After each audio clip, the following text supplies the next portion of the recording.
are the fifth largest country in the world in terms of population.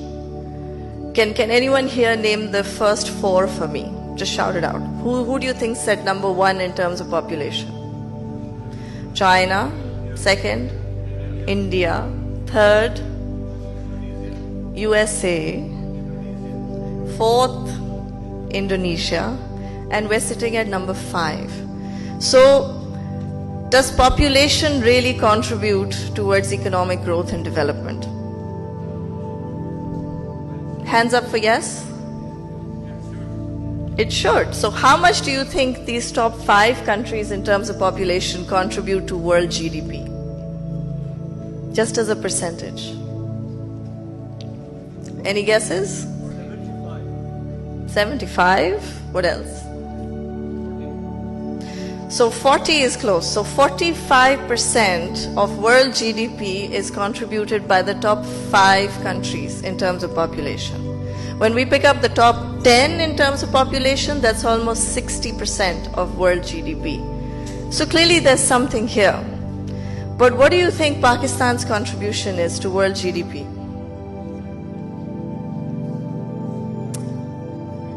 I can't hear you.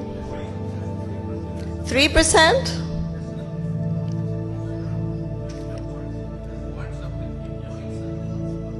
It's actually less than 0.4%. So let's think about that for a minute, right? The top 10 countries in the world in terms of population are contributing almost 60% of world GDP. We are at 0.4. What's happened? And I think this is where let's drill down into a little bit of micro here. Our labor force is about 70 million people. We talk about young labor force. We talk, we have 150 million people below the age of 30. But truly, how productive are they? Have we really invested in our labor force in terms of education, in terms of health, in terms of job availability to be able to even push our labor force to be as productive as they need to be? And the second question we should ask ourselves is, what's the composition of our labor force? And I don't say this simply because I'm the only woman on this panel. We have less than 20% of women represented in the entire labor force. So how on earth are 40-50 million productive people meant to raise the welfare of 220 million people? It's not possible. So not only does our labor need to be more productive, there needs to be more of it. That means that we need to add more women. We need to add more individuals who can be at a certain caliber and at a certain stage of their lives where they can engage in productive businesses. So here's our challenge, and here's where I encourage you to imagine what would happen if we were able to move that 0.4 to just 0.8, just double our capacity.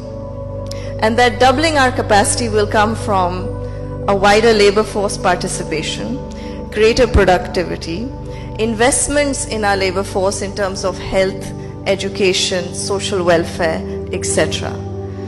And what does that, just that 0.4 to 0.8, what does that mean for Pakistan? It'll double our GDP from $350 billion to $700 billion.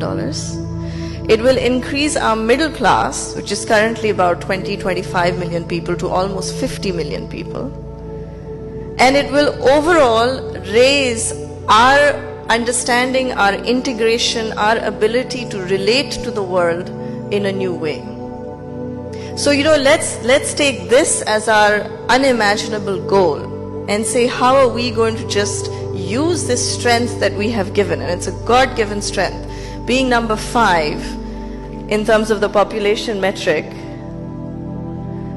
and say how can we double our own ability by investing in our own people. And I think that's the thought I'd like to leave you here with today, because ultimately any policy that we take on has to address this issue. And if it doesn't, then that 0.4 goes to 0.3, goes to 0.2, and effectively, despite being the 5th largest country in the world, we become slowly more irrelevant.